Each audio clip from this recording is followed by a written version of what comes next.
The first 10 games of the season for the Lakers. The Lakers will open the season at home with 2 national TV games. October 21st, it's on NBC against the Warriors. Then the 24th on Prime, it's a playoff rematch against the Timberwolves. The first back-to-back of the year has the Lakers traveling to Sacramento and then returning home to face the Trailblazers. Then it's 2 more national TV games against Minnesota and Memphis. That Halloween game against the Grizzlies opens group play for the NBA Cup. Miami, Portland, San Antonio, and Atlanta round out the first 10 games.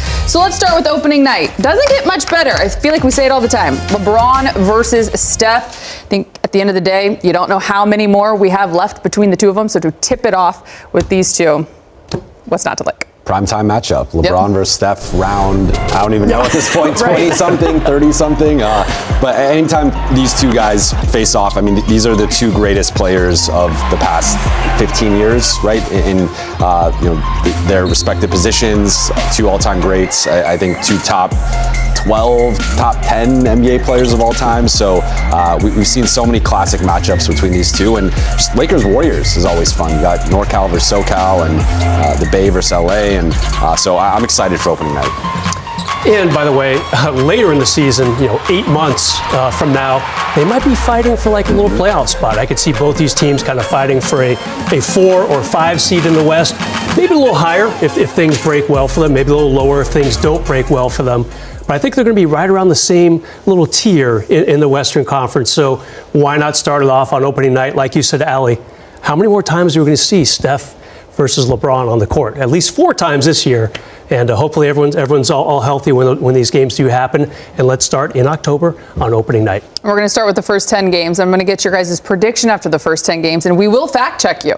We will have this. Brez, you'll be up first. Obviously, you've got a couple of T-Wolves matchups, some Blazer matchups in there. You've got the Cup games that are starting, which you know what that brings in terms of intensity. Sure. I think only 5 games versus the Lakers, or that they have in the first 10, are versus teams that were in the postseason last year. What do you have them after the first 10? So unlike, I feel like the last few years, the first 10 games are actually kind of favorable for the Lakers. They're going to pay for it later in the year, aka basically an 8-game road trip for the Grammy trip, and some tough games towards the end of the season, late March, early April. But I think they go 7-3 to start the season.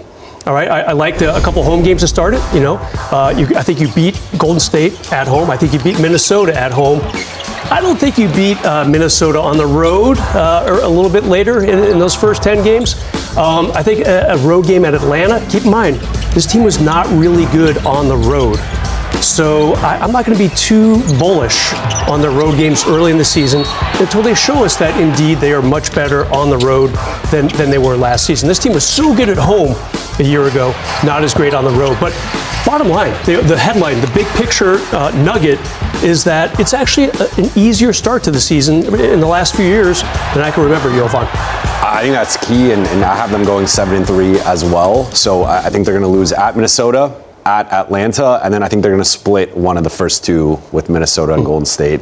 We have seen them have some stinkers on opening night. That's kind of been like a Lakers tradition going back like a decade or so. So I think I could see that potentially happening on opening night versus Golden State. But I think they'll start 1-1, then win a few games, lose at Minnesota, win another few games, and then lose at Atlanta. So you've got them winning at Memphis. That's the one where I was like, you know what? Memphis obviously giving up on Desmond Bane, kind of blowing up the program, so to speak.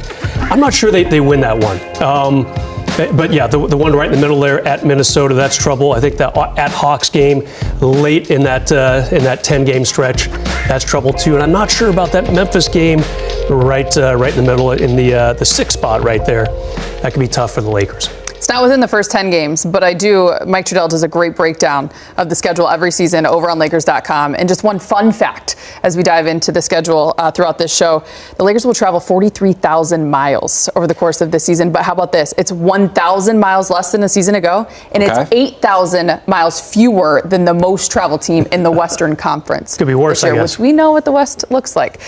We're going to go to 2 top storylines heading into next season. And Jovan, you're up first. Number 1, will Luka 2.0 be the best in the world?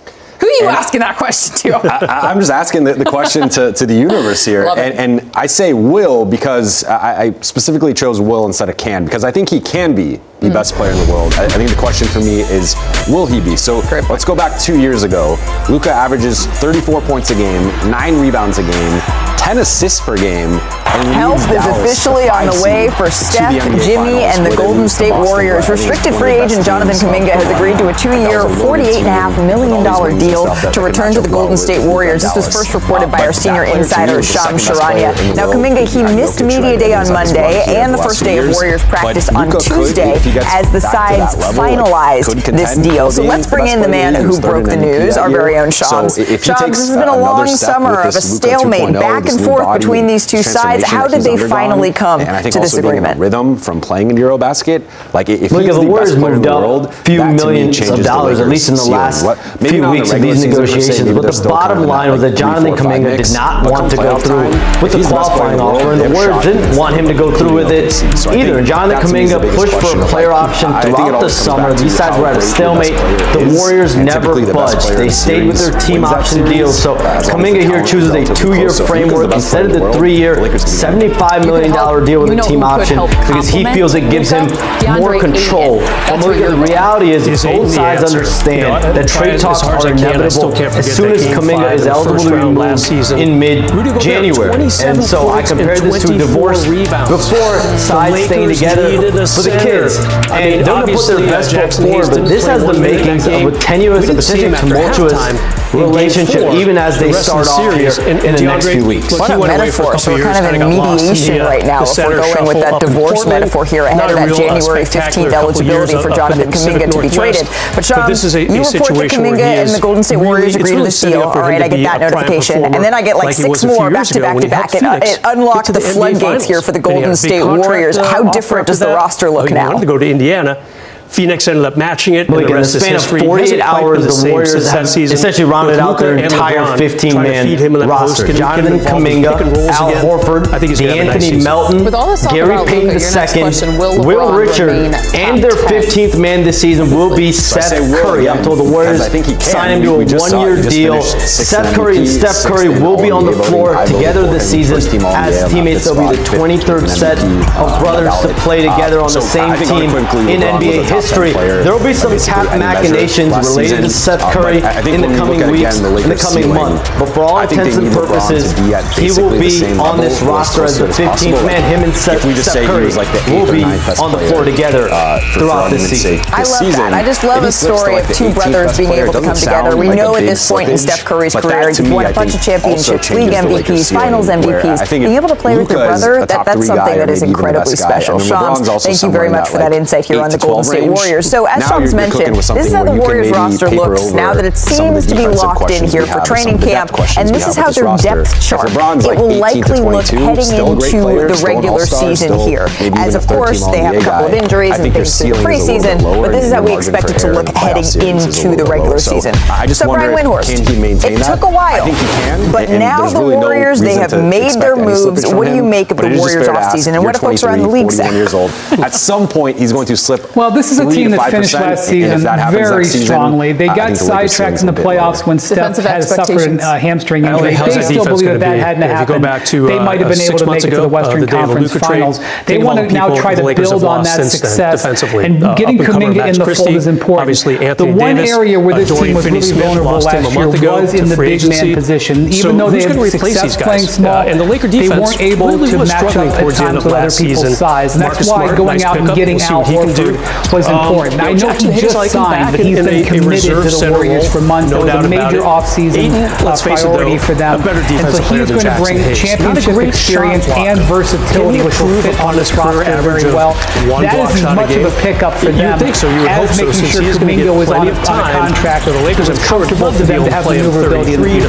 All right, let's talk about this Kuminga contract a little bit here, Bobby, because I know everyone watching at home is saying, all right, we've been hearing about this back and forth for months and months now. What does this actually mean now that Kuminga is signed? We're hearing that potentially he could be on the move again. It sounds like this is a contract that he made betting on himself. Am I reading that correctly? I thought we No, you're right. I mean, let's put yourself in the shoes of Mike Dunleavy Jr., the GM in Golden State. 24 hours ago, he was looking at a roster or salary cap ledger of 3 players, Stephen Curry, Draymond Green, and Jimmy Butler, making 75% of the salary cap.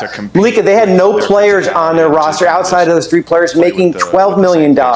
Now, when you take Kuminga at that $22.5 million, that gives you a big tradable contract come January 15th when he's eligible to go out and make a deal. Remember, a year ago, they went out and got Jimmy Butler. The reason why they got Jimmy Butler was because of Kyle Anderson and Andrew Wiggins and Dennis Schroeder.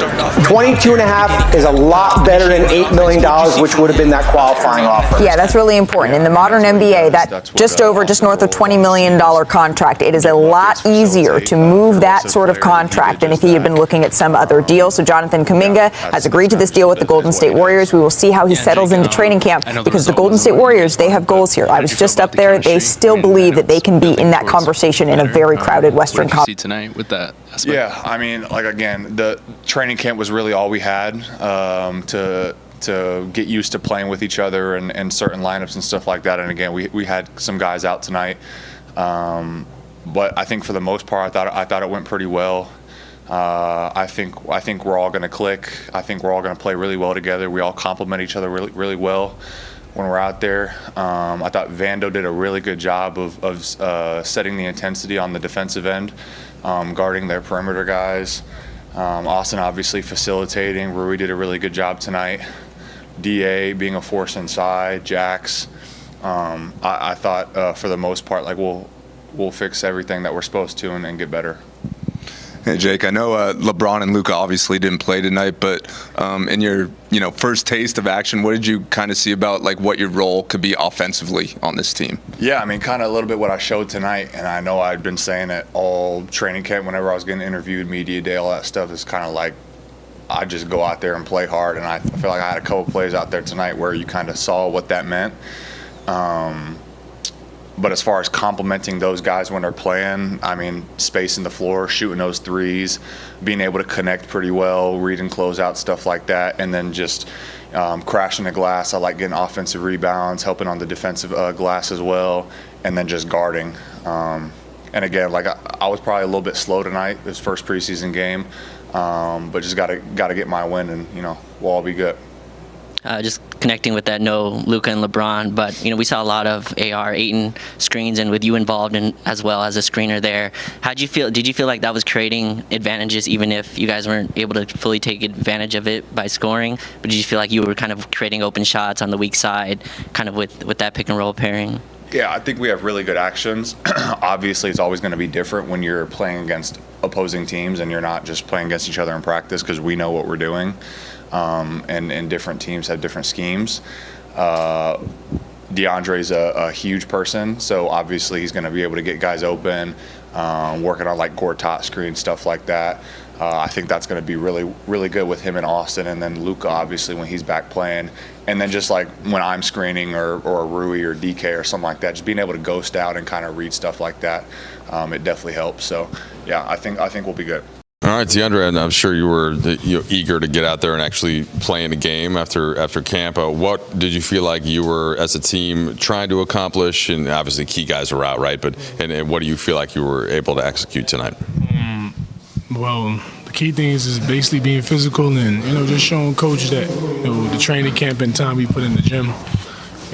Just leading on the court, communicating when fatigue kicks in as well, and just running our sets right and competing. That was the main objective again tonight. JJ wanted us to compete and, just keep that spirit up high like how they did last year. JJ and Austin both mentioned that guys have to learn where you want the ball, when, and obviously that's going to come in time on offense. But it felt like you really competed on defensively. You were able to protect the rim. Did you see it that way? Yeah, I wanted to show the team I'm more committed on the defensive end more than the offensive end. In a way, I'm like I say from the get-go, I'm not really here for numbers. I'm just here for whatever the Lakers really want me to do. And main objective is really protecting that rim and closing out possessions. And I had fun, man. Just blocking some shots today, and just being that anchor, and seeing how the guys are responding to me, just with terminology and stuff like that, just to get out and just be out in our offense and create from our defense. So it was fun. It was fun on that end, honestly. What's the adjustment to playing pick and roll with guys you've never played pick and roll with before? Like who? Like Austin. You're gonna do it with Luka eventually, or two. Yeah, they're different guys, different playmakers. With Austin, I gotta just really hit and go. He's so quick and shifty. You really just got to get out of his way, let him do his thing. And, Luka is setting a good, strong screen and, having that two-man and putting pressure on that big at the rim. So just learning everybody. Me, I can see myself with Bryant probably as well. But just getting hard screens and, initiating that physicality from the get-go so our corners and stuff could be open and, we have much pressure on that big. You said that you wanted to show your team that you're more committed to defense than you are to offense. I would imagine there have been times in your life if you sat in a locker room, you'd only gotten 2 shots and only scored 1 point, like you'd feel a certain way. You'd feel a certain way about it. Yeah, I would. But like I said, this is where it counts. So everything matters. It don't even matter if you shooting, scoring, shooting. You got Luka Doncic, you got LeBron James, and Austin Reeves. You know what I'm saying? We trust those playmakers, and if you get more than 2 shots, then that was how the game's supposed to go. JJ's trusting these dudes to be our main primary ball handlers, and me being the big man in the paint. So I'm absorbing all of that, and yeah, it's probably be hard not to touch the ball with them great playmakers, to be honest. J.J. Redick, Lakers taking a cautious approach with LeBron James ahead of his 23rd season. The Los Angeles Lakers officially kicked off training camp on Tuesday, but one major name was missing from the court, LeBron James. Head coach J.J. Redick explained after practice that LeBron is dealing with a minor nerve irritation in his glute, and given that he's heading into his unprecedented 23rd NBA season at age 40, the team is taking a deliberate and careful approach to his ramp-up during camp and preseason. It's probably going to be a longer runway leading up to opening night, Redick said. We're in uncharted territory here. After talking with the staff and with LeBron, we all agreed he may have pushed a little too hard in last year's training camp. And for me, as a first-year coach, having his full buy-in was incredible. But this year, we're being more methodical.